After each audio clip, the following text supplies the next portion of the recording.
नमस्कार, good morning. मी Saurabh Koratkar. TV9 मराठीमध्ये आपल्या सगळ्यांचं स्वागत. टॉप 9 मध्ये आता आपण बघूयात वारी संदर्भातल्या 9 बातम्या. पंढरपूरच्या विठ्ठल मंदिरात पहाटे मुख्यमंत्री एकनाथ शिंदेंच्या हस्ते शासकीय पूजा संपन्न. मानाच्या वारकरी दाम्पत्यासोबत केली विठुरायाची पूजा. शेतकरी, कष्टकरी, कामगार, महिला यासह सर्वांचं आयुष्य सुखी होऊ दे. महाराष्ट्राच्या विकासासाठी, बळीराजाच्या सुखासाठी मुख्यमंत्री शिंदेंचं पांडुरंगाला साकडं. मुख्यमंत्र्यांसोबत महापूजेचा मान मिळणं हा योगायोगच. शासकीय महापूजेचा मान मिळालेला वारकरी अहिरे दाम्पत्याची प्रतिक्रिया. अहिरे दाम्पत्य 15 वर्षांपासून करतायत वारी.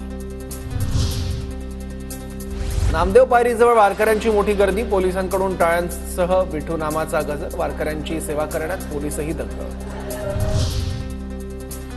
पंढरपुरातील नामदेव पायरीला आकर्षक फुलांची सजावट. नामदेव पायरीवर साकारला फुलरूपी विठ्ठल. पंढरपुरातील विठ्ठल मंदिराला आकर्षक विद्युत रोषणाई. मंदिर परिसराचं रूप विद्युत रोषणाईनं उजळलं. पंढरपुरात आषाढी यात्रेनिमित्त 15 लाखांपेक्षा अधिक भाविक दाखल. विठ्ठल मंदिर परिसरातील गर्दीची ड्रोनच्या साह्याने टिपली दृश्य.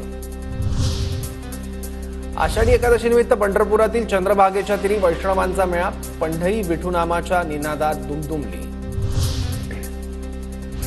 पर्यावरणाची वारी पंढरीच्या दारी कार्यक्रमात मुख्यमंत्री शिंदेंची उपस्थिती. मंत्री राधाकृष्ण विखेंसोबत शिंदेंची पूजा.